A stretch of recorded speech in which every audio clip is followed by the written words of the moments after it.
Oh my God, this is so frustrating. I can't stand it. My head is going to explode. If they keep making this stupid argument, this psychological trick, I don't even know if I can call it that because it's so stupid. This is just mental retardation at its finest, and I can't take it. And I don't know why more people aren't talking about this every time that they use this same stupid, idiotic excuse, this reversal, this reverse psychology thing to make a point to cover up for what they're really doing. Okay, so anyway, we got the whole government shutdown going on right now. TSA agents are not being paid, all right, at the worst time possible while we're in the middle of a war. And the Democrats are using the same reasoning to throw the blame on the Republicans. So I want you to watch this clip, and I'm going to let Greg Foreman, a black conservative perspective, set this up, and then we'll talk about it. All right? Now, not all Democrats are using this excuse because there are some that have sense that don't use this same sorry, tired, over-abused excuse to cover up what they're really doing.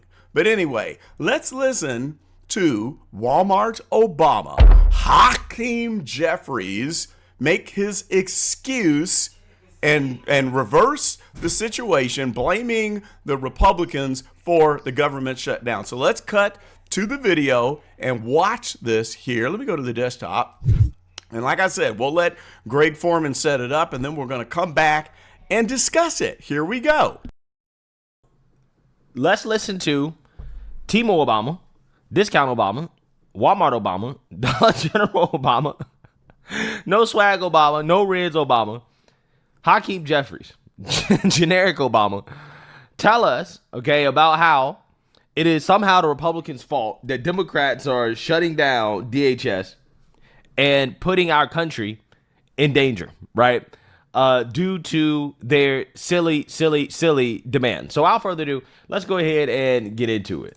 Senator Jeffries, let me ask you about another aspect of this. As you well know, President Trump fired Homeland Security Secretary Kristi Noem this week, something you and other Democrats have been calling for.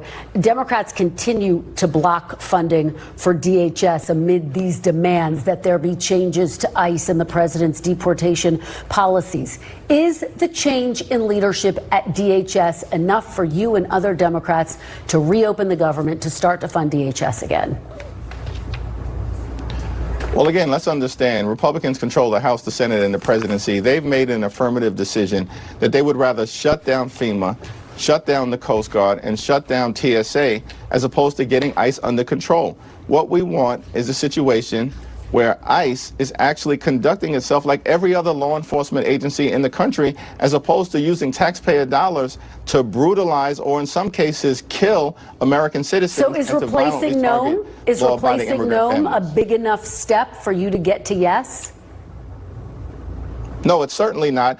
What we need is a change in policy, not simply a change in personnel. Okay, I can't take in any more of that. Can't listen to any more of what he's got to say. Did you hear what he just said? Did you hear what he just said? Did you hear the psychological trick, the reversal? Okay, so what he just said was, we're shutting down the government. TSA agents are currently not getting paid because they're not getting their way. And then when she asked him about that, and he's done this before, this is the second time they've used this same excuse. He claims that it's the Republicans' fault, that they're the ones that are shutting down the government. But he voted no. The Democrats are voting no to shut down the government because they're not getting their way with what they want to defund ICE, to get rid of ICE, while we're in war with Iran. Sure, we don't need ICE. We don't need border patrol and security rounding up criminals from other countries. But here's the thing. So they vote no, and then they turn around and say that it's the Republicans that are blocking the bill. How do you figure that? So what he's basically saying is, the Republicans voted yes, we voted no, but they're the ones blocking, And then his excuse, well, the Republicans have the control of the Congress and the White House, so I don't know why they keep blocking the bill. Now, first of all, that's lie number one. That's lie number one.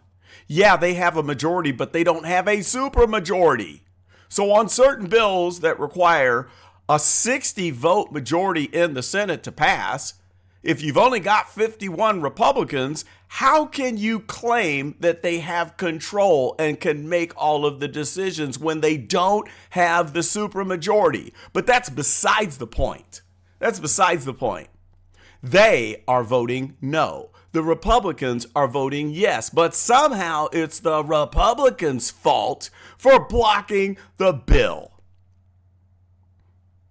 What amount of stupidity do we have running rampant in the United States if we have people actually believing this line of thinking? Let me give you an example. Let's say the whole Congress and the president are locked up in the Capitol and they're starved. They need food, so they want to pass a bill. They want to vote on a bill to order pizza so they can eat and have nutrition.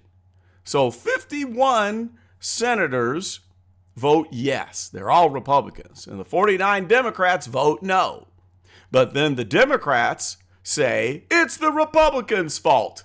They don't want us to eat, even though they voted no. Now, what they're really doing is this. Let's say the Republicans like Pepsi, but the Democrats like Coca-Cola.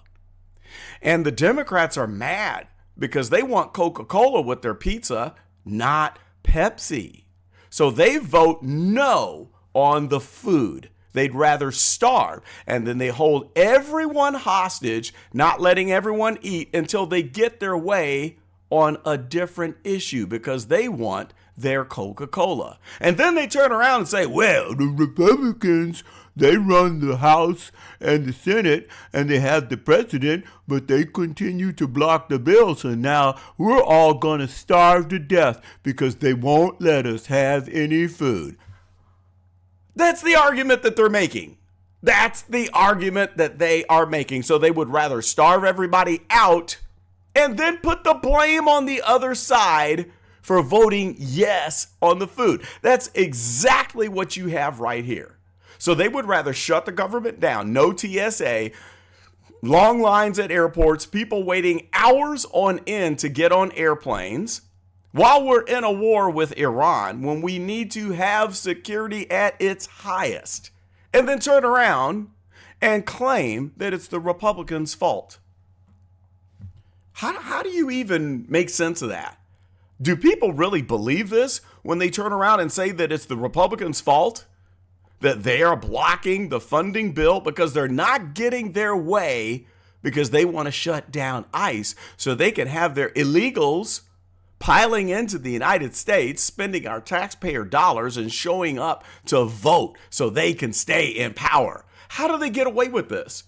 This is exactly the same argument that they made last year when they held everyone hostage and would not pass the short-term, the continuing resolution. So while the Republicans were voting yes on the continuing resolution, they had a clean bill. They wanted to add something in extra because they wanted more money to be spent on extending Obamacare. That is a failure, right? And then they turned around and blamed it on the Republicans and said that they were blocking the bill. But they were the ones, the Democrats, voting no. Oh my God, I don't understand it. Now, I'm not throwing all Democrats under the bus because there are some that don't play this game. John Fetterman is one. He's one of the few sensible Democrats that when you ask a question, he gives a straight answer. But Walmart Obama, when you ask him a very simple question, he uses political psychology. He uses reverse psychology. He twists everything around and he can't answer a simple question. Are you holding up the funding bill? Are you holding it up just because you're not getting your way with what you want regarding ICE? No, he won't answer that. He's going to come back and say, well, the Republicans have the House and the Senate and the White House. Oh, my God. I can't take it. Why don't we have more people talking about this? Where's the outrage? Are you outraged by this? Does this make your head want to explode? I'm at a loss for words. I'm at a loss for words, and I cannot stand to hear him talk. I would appreciate it if he would be honest and say, yes, we are using blackmail. We're going to force TSA agents not to receive a paycheck, even though they have nothing to do with ICE. He should at least admit that and say, we're going to hold everyone hostage until we get our way. And yeah, we know TSA agents are not going to be getting their paychecks, but we're fine with that. We're fine with people standing in line at the airports for hours on end. We're fine pulling back on airport security while we're in a war because we want to get our way. No, he's got to use this stupid political psychology, this blame the other side for voting yes while we're voting no, and then claiming that they're the ones blocking the bill. What do you think about this? What are your thoughts about this? We see this time and time again. Why can't you just be honest, answer the question, and admit to what you're doing, which is blackmail? We're going to vote down something that is extremely important, an issue of national security, because we want to get our way over here, because we don't like ICE. What are your thoughts about that? I want you to post in the comments below and tell me if you've noticed this, if you were just as irritated last year when they pulled the same trick, and if you think this is just stupid. Why do people even continue to vote folks like this into office? I wonder how many TSA agents are still voting for these same idiots like Hakeem Jeffries and Chuck the stool pigeon Schumer for pulling off stunts like this. Why do they keep voting them into office? I don't know. Oh, man, I tell you what, the whole issue about being able to add on earmarks onto bills that have nothing to do with the main point, I don't know why we even allow that. I also don't know why we would allow our congressmen, the senators and the Republicans to do stuff like this, to hold the whole country hostage to get their way. You know, it's the same thing with the SAVE Act. You got 78% of the nation that says we want this. But I'm going to tell you what, they're going to do the same thing. They're going to hold everybody hostage and claim it's Jim Crow 2.0 because they want to get their way. Even though it's only 22% of people that are against the passing of that bill. But they claim that this is something everybody wants. The American people. We're standing up for the American people. Really? 78% want it this way, but then you claim you're standing up for the American people. I don't know. I can't make any sense out of it, but I just wanted to present this and ask you for your opinion. Let me know if I'm not viewing this in the correct manner. Am I seeing something wrong? Am I leaving something out? Let me know. Post it in the comments below. That's all I got to say about this one. I got to go and decompress. We'll see you.